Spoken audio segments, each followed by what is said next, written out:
Good morning. I'm Steve Gustitis, and this is Walkabout. Here I help new and novice hikers and backpackers learn how to be more comfortable and safer in the backcountry.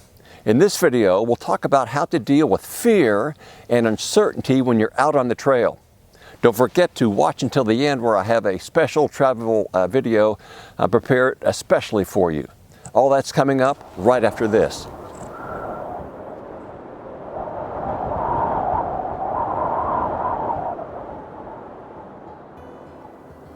So how do you deal with unexpected situations out on the trail? How do you handle your fear of being in the dark at night or wild animals out in the high country? How do you deal with your loneliness? Many times on solo trips, loneliness can be a problem. Well, I think there are three ways to deal with those problems that you'll find out on the trail. One is preparation, two is knowledge, and three is patience. So the first thing that I wanted to do, and I hope you don't mind me using my cheat sheet here, I wanted to go through some situations that I personally experienced to let you know that these things happen to me too. They're normal. You should always expect the unexpected when you're out there. So let's just go through a couple of the situations that I found myself in. So the first thing, I was on a solo trip in northern Montana, and I ran across a black bear on the trail with me.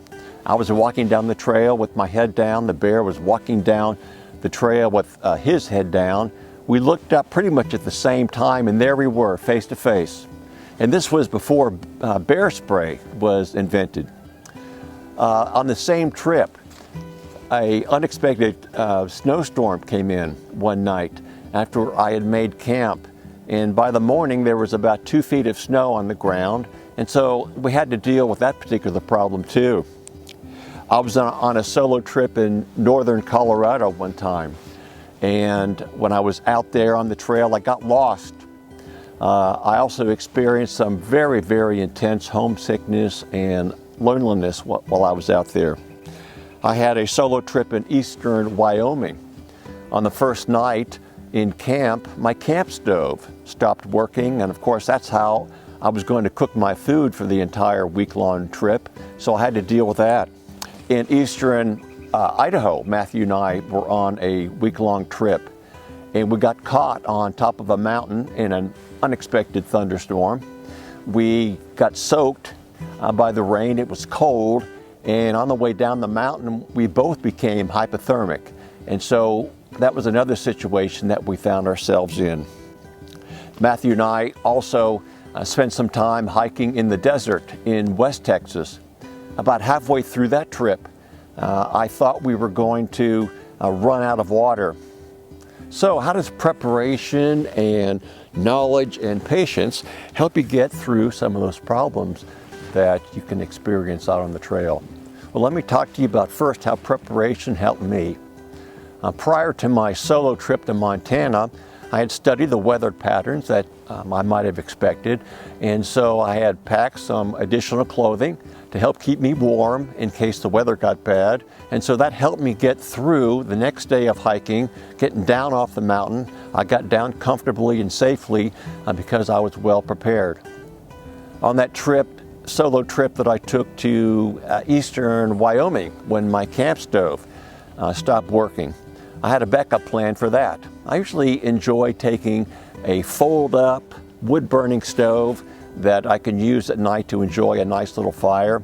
Well, that wood-burning stove ended up being my backup plan, and so for the rest of the trip I used that stove to help me cook my meals at night. So what about knowledge?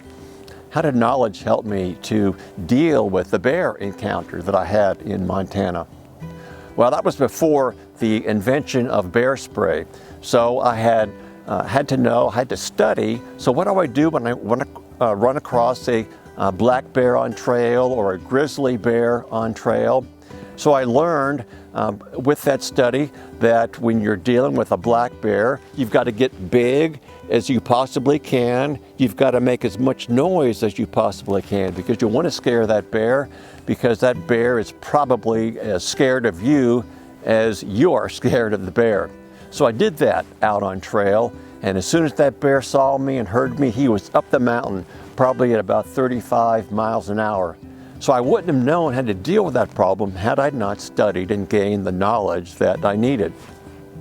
Now, knowledge really helped me during that trip into the Mount Zirkle in Mount Zirkle Wilderness in northern Colorado. That was before the invention of GPS, downloadable maps on your Garmin watch. And so prior to the trip, I had to learn how to find myself in the woods using a topographic map and a compass. Basically, you learn how to triangulate to find your position on the map. So when I got lost, again, I was scared. For several hours, I didn't know where I was. So I got into a position where I could triangulate. I found my position on the map, so I was able to get back on the trail pretty quickly after that. And so that dealt with that pretty serious situation. So that's just a couple of ways how knowledge helped me get through problems I encountered. Now, how about patience? Now, patience is a very important thing to have when you're first out on the trip, because usually it takes me about 1 or even 2 days to get over the loneliness or the homesickness I might feel. It also takes me a couple days to get my hiking legs, because no matter how much you prepare, you're not going to have the legs that you need to comfortably get through that trip. So it takes me about 1 or 2 days to get through that. Some of the things that patience helps me with is the uncomfortableness that you experience. It's not like getting up in a warm, comfortable bed under the covers. When you're out in the backcountry, camping and sleeping on the ground, you're going to be cold, you're going to be uncomfortable. But after a couple of days on the trail, your body just kind of learns to adjust, and mentally you just learn how to deal with the situation. You just realize that this is how life is going to be for the next couple of days, and it's amazing how that patience kind of gets you through that situation. So again, you're comfortable and you remain safe out there.